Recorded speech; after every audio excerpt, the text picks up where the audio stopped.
जम्मू कश्मीर के कठुआ आतंकी हमले में शहीद नायक विनोद सिंह को डोईवाला में सैनिक कल्याण मंत्री ने दी श्रद्धांजलि। परिजनों को दी सांत्वना। मंत्री ने पाकिस्तान के कायराना हमले की निंदा की। इतिहास गवाह, लड़ाई में पाकिस्तान कभी भारत से नहीं जीता।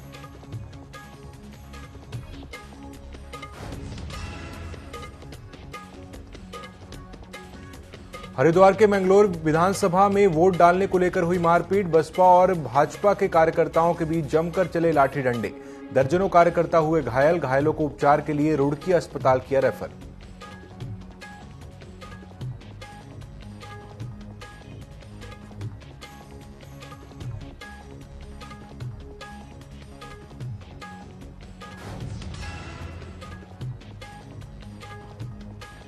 मंगलौर के लिब्बर हेडी में दो पक्षों के बीच जमकर मारपीट। विपक्ष ने कहा मंगलौर में चली गोली, प्रशासन ने सिरे से किया खारिज।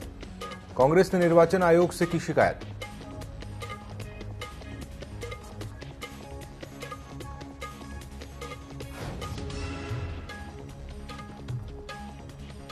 और मंगलौर उपचुनाव को लेकर विपक्ष ने जताई नाराजगी। उन्होंने कहा आज का दिन लोकतंत्र की हत्या का दिन। बीजेपी के लोग गुंडागर्दी पर उतारू।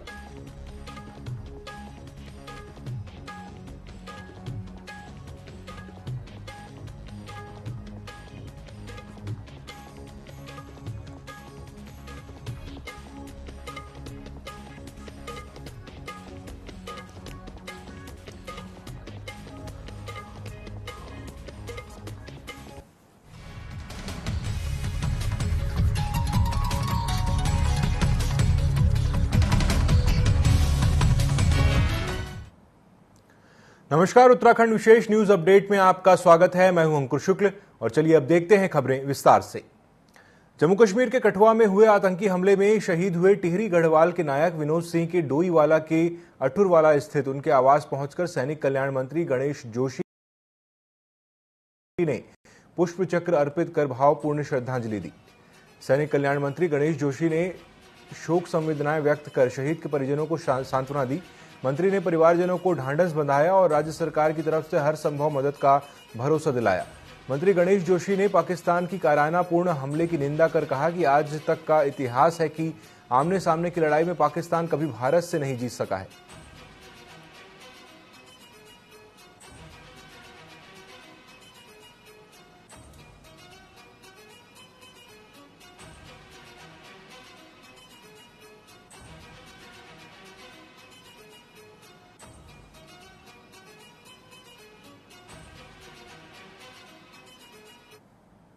पाकिस्तान ने जो कायराना हमला फिर किया है, क्योंकि आज तक का इतिहास है कि आमने सामने की लड़ाई में पाकिस्तान भारत से जीत नहीं सकता है। इस प्रकार आतंकवादियों को भेजकर छुटपुट घटनाएं वो अक्सर पाकिस्तानी करते रहते हैं। हमारे 22 गढ़वाल के 5 जवान जो हमारे उत्तराखंड के हैं, उन्होंने इसमें अपनी आहुति दी है। इनका बलिदान खाली नहीं जाएगा। हमारी सेनाओं ने लगातार उनको वहां पर घेर रखा है, सर्च ऑपरेशन चल रहा है और इनके बलिदान का बदला हमारी सेनाएं जरूर लेगी। इस दुख की घड़ी में मैं उनकी मां से मिला, विनोद की मैं उसकी पत्नी से मिला, मैं उसकी दादी से मिला। 2-2.5 माह की उसकी छोटी बच्ची की वजह से गोदी में पकड़ा। मैं कल्पना कर सकता हूँ, मैं महसूस कर सकता हूँ कि इस परिवार पर क्या बीत रही होगी। इस दुख की घड़ी में पूरी प्रदेश की सरकार, पूरी देश उनके साथ खड़ा है।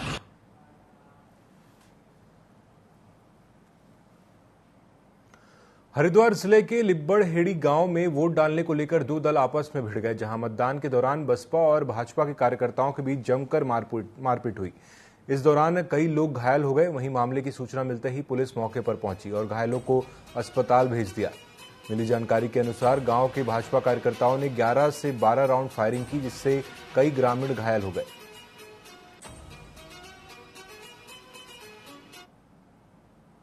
है ये बहुत गंदी हरकत है। ऐसे जो है अब ऐसे बिल्कुल भी होना नहीं चाहिए, क्योंकि ये एक चुनावी क्रिया है, इसमें सबको सहयोग करना चाहिए। जो लोग इतनी गर्मी में बेचारे मतदान करने आ रहे हैं, आप उनके साथ ऐसी बदतमीजी कर रहे हैं, तो ये कतई नहीं चलने का, हम उन्हें बर्दाश्त नहीं करने का। ये पुलिस की, चुनाव प्रशासन, चुनाव आयोग की कैटेगरी अति संवेदनशील कैटेगरी में है, लेकिन यहाँ सुबह से हम सूचना दे रहे थे कि यहाँ जो गरीब तबका है उसको वोट डालने के लिए असामाजिक तत्व रोक रहे हैं, लेकिन 8:15 बजे से सूचना शुरू से आने लगी थी, लेकिन किसी प्रशासनिक अधिकारी ने, किसी ने कोई गंभीरता से नहीं लिया और नतीजा ये हुआ कि यहाँ पर वो असामाजिक तत्व गोली उन्होंने चलाई। बताते हैं किसी के लगी भी है, चोटिल तो है, खून तो मैंने देखा, अब ये नहीं मैं कह सकता चोट कहाँ की है। एक आधे पौने घंटे बाद मैं पहुँचता हूँ यहाँ, मैंने जब देखा खून में तो मैं उनको अस्पताल लेकर गया, अस्पताल भी ले जाने वाला यहाँ कोई नहीं था। मौके पर शांति व्यवस्था कायम है, पर्याप्त पुलिस बल तैनात किया गया है, स्थिति सामान्य है, चुनाव शांतिपूर्वक चल रहा है। अभी तक इस संबंध में कोई सूचना प्राप्त नहीं हुई है, कोई प्रामाणिक सूचना और पुष्टिकारक सूचना प्राप्त होने पर आप लोगों से साझा की जाएगी। उत्तराखंड में 2 विधानसभा सीटों पर उपचुनाव शांतिपूर्ण तरीके से कराने का प्रशासन ने बार बार दावा किया। इसके बावजूद मंगलौर के लिब्बर हेड़ी में 2 पक्षों में जमकर मारपीट हो गई। विपक्ष ने आरोप लगाया कि वहां पर एक पक्ष ने गोली चलाई है। हालांकि प्रशासन ने गोली चलने की घटना को सिरे से खारिज किया है। कांग्रेस ने इसकी शिकायत निर्वाचन आयोग से की है और जांच की मांग की है। कांग्रेस के प्रतिनिधिमंडल ने निर्वाचन आयोग पहुंचकर मुख्य निर्वाचन अधिकारी VBRC पुरुषोत्तम को ज्ञापन सौंपकर अपनी शिकायत दर्ज कराई है।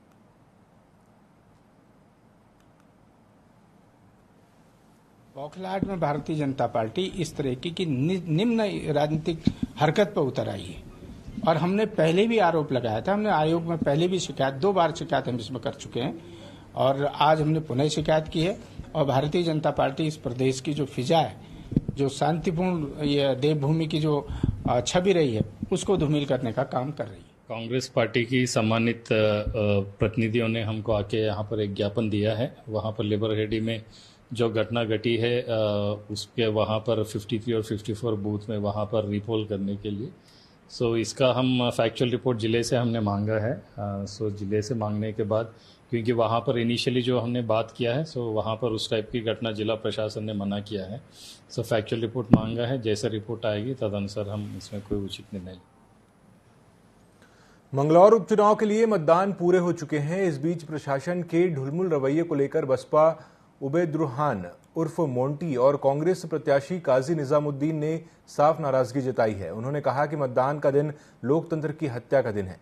जगह जगह भारतीय जनता पार्टी के लोग खुली गुंडागर्दी पर उतारू हैं। वहीं उन्होंने आरोप लगाते हुए कहा कि भाजपा नेता को पोलिंग बूथ के अंदर देखकर उन्होंने कारण पूछा तो भाजपाइयों ने गाली गलौज शुरू कर दी। मंगलौर में कांग्रेस के लोग, सब लोग अड़ रहे हैं। ये एक 5 आदमी का स्टाफ अंदर है, उनके पास एक आदमी को भेजा जा रहा है, स्लो पोलिंग। और यहाँ आपको सैकड़ों मीटर दूर कोई नहीं दिखाई देगा। और जहाँ बीजेपी के लोग बैठे हैं वो बिल्कुल स्टेशन के बराबर लगे हुए बैठे हैं। और अभी मुझे बताया गया, मैंने अभी चेक नहीं किया, कि स्वामी यतीश्वरानंद जी भी घूम कर गए हैं। क्या मतलब है उनका पोलिंग स्टेशन के आसपास जाने का? क्यों वो चुनाव के दिन आज चुनाव प्रभावित करने के लिए आए हैं आज? तो ये बड़ा टैक्टिकली कर रहे हैं। और लिबर्टी में गोली चली और लाठी डंडे बरसाए गए। लगभग आधा पौना घंटा बाद मैं पहुंचा हूं, तो जो घायल है आप लोगों के सामने हॉस्पिटल भी मैं लेकर आया हूं। और यहाँ स्थिति उन्होंने जो की है वो बड़ी खराब कर रहे हैं। लोकतंत्र की हत्या मत कीजिए। क्रिटिकल बूथ्स के लिए जो फोर्स लगती है वो ऑलरेडी पूरी थी यहाँ पर, और एक्स्ट्रा नंबर्स पे भी आप देख रहे हैं मोबिलाइजेशन, जितना हमारा रिस्पांस टाइम होता है बिल्कुल सही टाइम पे हुआ था। और अभी हमारा मॉर्निंग का सिर्फ 10:30 बज रहे हैं, पोलिंग हमारी 6 बजे तक चलेगी। अभी बिल्कुल पीसफुल चल रहे हैं। हम इंश्योर करेंगे कि शाम तक ये ऐसे ही। केदारनाथ से भाजपा विधायक शैला रानी रावत का मंगलवार रात निधन हो गया। उनके शव को एम्बुलेंस से रुद्रप्रयाग भाजपा कार्यालय लाया गया, जहां पार्टी कार्यालय परिसर में श्रद्धांजलि सभा आयोजित की गई। यहां पहले से बड़ी संख्या में जुटे भाजपा कार्यकर्ताओं ने गमगीन माहौल में शैला रानी रावत के अंतिम दर्शन किए। इस दौरान प्रदेश के कैबिनेट एवं जनपद प्रभारी मंत्री सौरभ बहुगुणा ने कहा कि यह अपूर्णीय क्षति है जिसकी कभी भरपाई नहीं हो सकती है। भाजपा जिला अध्यक्ष महावीर पवार ने कहा कि यह पार्टी के लिए बड़ी क्षति है जिसकी भरपाई करना संभव नहीं है। वहीं अगस्त मुनि ने भी उनके आवास पर श्रद्धांजलि दी। अगस्त मुनि में उनके घर में बड़ी संख्या में कार्यकर्ता पहुंचे हैं। गुरुवार को त्रिवेणी घाट गुप्तकाशी विद्यापीठ में उनका अंतिम संस्कार किया जाएगा। रास्ते में ले जाने के लिए पहाड़ की स्थिति सुधारने के लिए संघर्ष किया है। जन जन की नेता थी, प्रिय नेता थी। 2 बार केदारनाथ की विधायिका बनने का उनको सौभाग्य प्राप्त हुआ। जिस तरीके से बहुत ही लाभ उठाते हुए भी उनके साथ हुआ है, देश में बहुत बड़ी क्षति है। और मैं अपना दुख प्रकट करता हूँ, श्रद्धांजलि अर्पित करता हूँ, भगवान से प्रार्थना करता हूँ कि उनको अपने श्री चरणों में स्थान दें और उनके परिवार को असीम को छोड़ने की हिम्मत दें, शक्ति दें। उत्तराखंड को विकास के रास्ते में ले जाने के लिए विधायक श्रीमती शैला रानी रावत जी का पार्थिव शरीर हमारे भारतीय जनता पार्टी जिला कार्यालय रुद्रप्रयाग में पहुंचा। सभी भारतीय जनता पार्टी कार्यकर्ताओं की ओर से उनको यहाँ पर श्रद्धांजलि अर्पित की गई। श्रीमती शैला रानी रावत जी का जीवन बहुत ही संघर्षमय रहा। राजनीतिक क्षेत्र में लगभग 35 और 40 सालों का उनका अनुभव था और एक लंबी बीमारी के बाद परसों शाम को 10:30 बजे उन्होंने अंतिम सांस ली। आज उनका पार्थिव शरीर यहाँ पर आया। कल ठीक 11 बजे त्रिवेणी घाट काली मठ में उनके वहाँ पर अंत्येष्टि होगी। जम्मू कश्मीर के कठुआ में हुए आतंकी हमले में शहीद हुए देवप्रयाग विधानसभा थाती डागर गांव के राइफलमैन आदर्श नेगी का पार्थिव शरीर उनके गांव पहुंचा। शहीद के अंतिम दर्शन करने के लिए लोगों का हुजूम उमड़ पड़ा। इस दौरान हर किसी ने नम आंखों से शहीद को अंतिम विदाई दी। साथ ही सैन्य सम्मान के साथ शहीद को श्रद्धांजलि देकर गांव के पैतृक घाट मलेथा में अंतिम संस्कार किया गया। शहीद की शहादत पर देवप्रयाग विधायक विनोद कंडारी और कांग्रेस नेता मंत्री प्रसाद नैथानी ने अपनी संवेदना प्रकट करते हुए शहीद को भावुक मन से श्रद्धांजलि दी। कांग्रेस नेता मंत्री प्रसाद नैथानी ने सरकार से मांग की है कि पाकिस्तान की कायराना हरकत पर उसे मुंह तोड़ जवाब दें।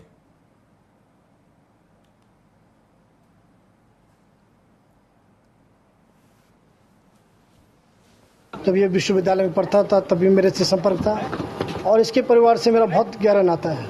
अभी 2 महीने पहले इनके ताऊजी के बेटे मेजर देश के अपना शहीद हुए हैं और आज हमारा छोटा भाई आदर्श नेगी शहीद हुआ है। मैं भगवान से ऐसी प्रार्थना करता हूँ कि दिव्य आत्मा को अपने श्री चरणों में स्थान दे और इस शोक की घड़ी में इनके परिवार वालों को सहन करने की शक्ति दे। और आज आपने देखा कि जिस तरीके से वीर शहीद, जैसे आप सभी को विदित है कि कठुआ में जो आतंकवादी हमला हुआ उसमें हमारे उत्तराखंड प्रदेश के 5 शहीद हो गए जाबाज जवान और 3 घायल हो गए और उसमें से 2 जाबाज जवान हमारे टिहरी जिले के थे।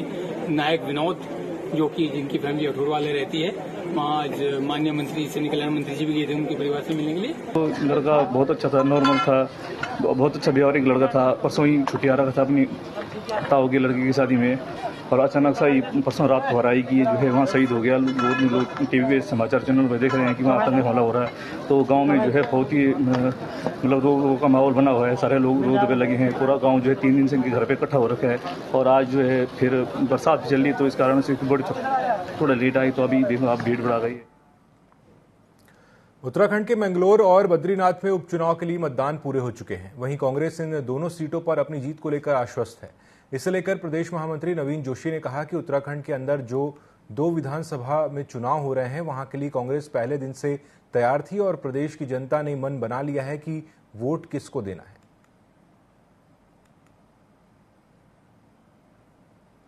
जो विधानसभा में चुनाव हो रहे हैं वहां के लिए कांग्रेस पहले दिन से तैयार थी और प्रदेश की जनता ने मन बना लिया कि वोट किसको देना है। अभी हमने वॉर रूम के माध्यम से हम लोगों ने बद्रीनाथ विधानसभा में लोगों से बात करी, हमने मंगलौर विधानसभा में लोगों से बात करी। जिस प्रकार से लोगों का हुजूम वोट देने के लिए उमड़ रहा है और लोगों से जो फीडबैक हमारे को आ रहा है तो उससे निश्चित तौर से स्पष्ट हो रहा है कि उत्तराखंड में जो दोनों जो विधानसभाएं हैं वहां पे कांग्रेस अपना परचम लहराने जा रही है।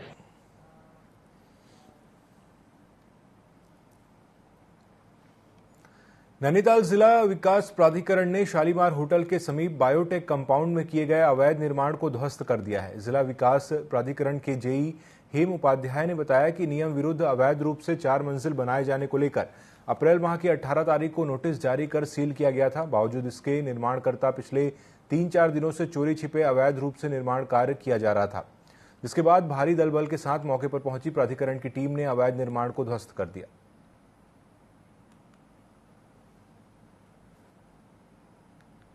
देखिए, ये एक मैटर था यहाँ पर बायोटेक कंपाउंड शालीमार होटल के बगल में एक नरगिस समीम लेडीज हैं, इनके द्वारा माह अप्रैल में अपनी चौथी मंजिल की जो है छत ऊंचाई बढ़ाते हुए एक टिन शेड डाला गया था। विपक्षी को 18 अप्रैल को नोटिस जारी हुआ था और प्राधिकरण स्तर पर एक केस दायर किया गया था। अग्रेतर नरगिस समीम द्वारा निर्माण किए जाने पर जून में निर्माण कार्य को सीलबंद कर दिया गया और अगली तिथि नियत की गई। नरगिस समीम द्वारा पुनः चोरी छुपे विगत 2-4 दिन से कार्य जारी था। अग्रेतर जो भी निर्माण कार्य नरगिस समीम द्वारा किया गया था, आज जो है प्राधिकरण स्तर से उसमें ध्वस्तीकरण की कार्रवाई की जा रही है।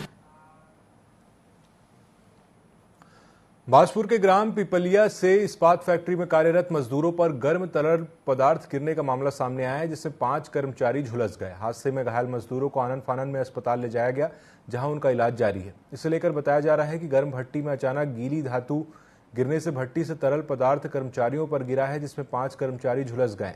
गनीमत रही कि कोई बड़ी घटना नहीं हुई।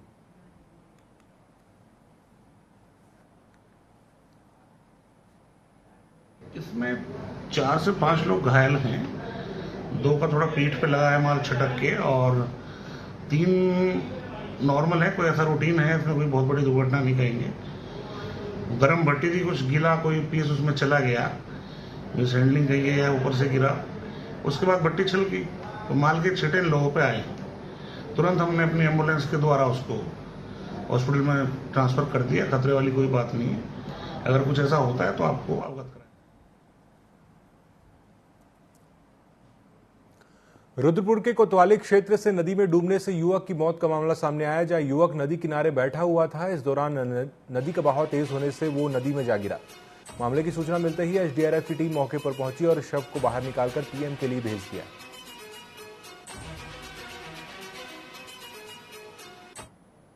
में जो डिमरी नदी है, वहाँ पर एक युवक के डूबने की सूचना प्राप्त हुई थी। मौके पर जाने पर पता लगा कि एक आकाश नाम का लड़का है, जिसकी उम्र करीब 26 साल है, जो निवासी है भगवानपुर का, वो नदी में डूब गया था और तेज़ बहाव के चलते वो आगे बहकर चला गया था। रात को ही पुलिस के द्वारा एसडीआरएफ टीम को सूचित किया गया था। एसडीआरएफ की टीम ने आकर कार्रवाई शुरू की। आज प्रातः से भी हमारी एसडीआरएफ टीम लगी हुई थी और हमें कुछ समय पहले ही बॉडी रिकवर हो चुकी है और जो आकाश नाम का युवक है उसकी बॉडी प्राप्त हो चुकी है।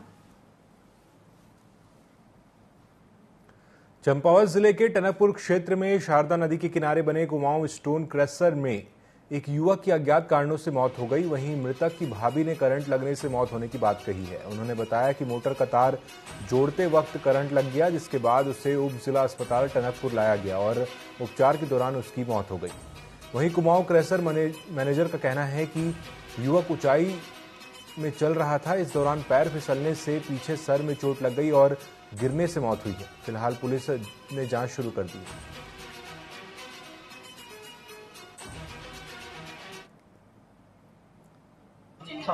पानी बहुत ज्यादा आ गया था, इसलिए वो गिर गया, चोट लग गई, गिर गया, उससे भी चोट लगी। उसको हम ले गए तो हॉस्पिटल वगैरह खड़ीमा में ले गए थे, तो वहाँ पे कैमरा घोषित कर दिया खड़ी में। मोटर के तार लगा रहा था, उसी दौरान करंट लगा, मैं तो वहाँ मौजूद नहीं था। जब देखा तो उठाया जाके ना, इनके सिर में भी कुछ ना है। इन्हें मोटर लगाने के लिए ऊपर भेजा था, ठीक, मोटर पे लगाने की वजह से इनके करंट लग गया, करंट लगने की वजह से नीचे गिर गए। ठीक, वहाँ से जो लाए इन्हें 10-15 में 1-1.5 घंटा इन्हें हुआ मट्टी में गाड़ा तरह की बत्ती लगवाने के, जैसे मान लो करंट लग जाता तो जमीन में गाड़ दो तो करंट कम हो जाता है। तो इसकी बाद में जो हियाँ लाए, जला हियाँ लाए, तले उनको कुछ ना रहेगा और इन्हें हियाँ ना आकर ठंडी बोतल चढ़वा दी। अल्मोड़ा में centre of Indian trade union ने देशव्यापी मांग दिवस के मौके पर गांधी पार्क में धरना दिया। ट्रेड यूनियन ने से जुड़ी भोजन माताओं आशाओं की मांगों को लेकर जबरदस्त नारेबाजी की। इस दौरान श्रम संहिताओं को समाप्त करने, एनएमपी को खत्म करने व निजीकरण के अन्य सभी रूपों को रोकने तथा सभी मजदूरों का न्यूनतम वेतन 26,000 प्रति माह करने, आंगनवाड़ी वर्कर्स, हेल्पर, आशा व भोजन माताओं को मजदूरों के रूप में मान्यता देने समेत अन्य मांगों पर कार्रवाई की मांग की है। हम अपनी मांगे यही कर रहे हैं कि हमें एक तो मान दे दिया जाए और दूसरा हमें मजदूर का दर्जा दिया जाए। अभी तक हमारा मजदूर का दर्जा लागू नहीं किया है, वो मजदूर का दर्जा दिया जाए। न्यूनतम मजदूरी तय हो, पेंशन हमारी तय हो है, और सबसे बड़ी बात है कि भोजन माता, आंगनबाड़ी, जो आशा है, जो स्कीम वर्कर हैं, इनको मजदूर का दर्जा दिया है। सिटी का जो सवाल है वो अभी उस तरीके से नहीं उठ पा रहा है जैसे उठना चाहिए।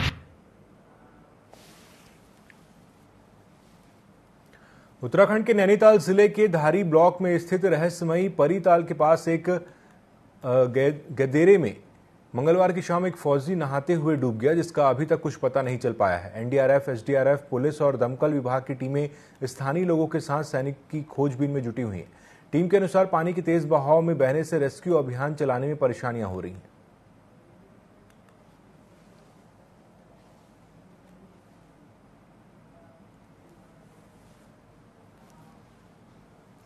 चलिए अब एक बड़ी खबर देख लेते हैं। बड़ी खबर है देहरादून से। तो देहरादून से एक बड़ी खबर आ रही है। ज्ञानी इंद्र सिंह इंस्टीट्यूट के मुख्य द्वार पर जड़ा ताला। बड़ी खबर आपको बता रहे हैं, पीड़ित छात्रों ने ये ताला जड़ा है। इंस्टीट्यूट पर के बाहर ये ताला लगा दिया है छात्रों ने।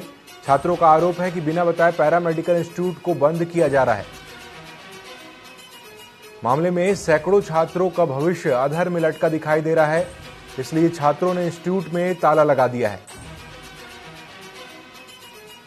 तो एक बड़ी खबर देहरादून से सामने आई है यहां पर, और ज्ञानी इंद्र सिंह इंस्टीट्यूट के मुख्य द्वार पर स्टूडेंट्स ने ताला जड़ दिया है।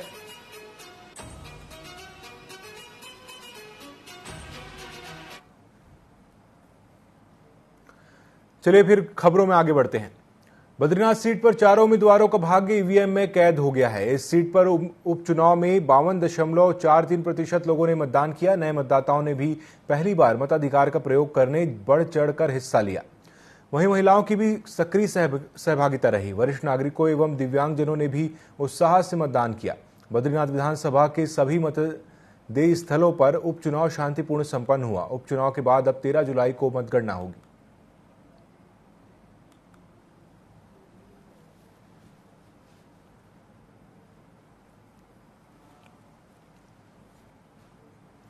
मंगलौर विधानसभा में उपचुनाव के लिए मतदान हो रहा है। इसी बीच वोट न डालने को लेकर दो पक्षों में जमकर हंगामा हुआ। इस दौरान जमकर लाठी डंडे चले, वहीं गोली चलने की सूचना भी मिली है, जिसके बाद पुलिस ने बमुश्किल दंगाइयों पर काबू पाया। इस घटना को कांग्रेस ने निंदनीय बताते हुए कहा कि यह हंगामा भाजपा की हार है। कांग्रेस प्रदेश महामंत्री जमीन जोशी ने कहा कि मंगलौर विधानसभा से जिस प्रकार की घटनाएं देखने को मिल रही हैं, इसकी आशंका कांग्रेस ने पहले व्यक्त की थी कि मंगलौर विधानसभा से जिस प्रकार की घटनाएं देखने को मिल रही है, उससे जो कांग्रेस ने आशंका व्यक्त करी थी वो स्पष्ट होती नजर आ रही है। कांग्रेस पहले दिन से कहती आ रही है कि सरकार यहाँ पे सरकारी मशीनरी का दुरुपयोग कर रही है, और जो कांग्रेस समर्थित जो लोग हैं उनको डरा के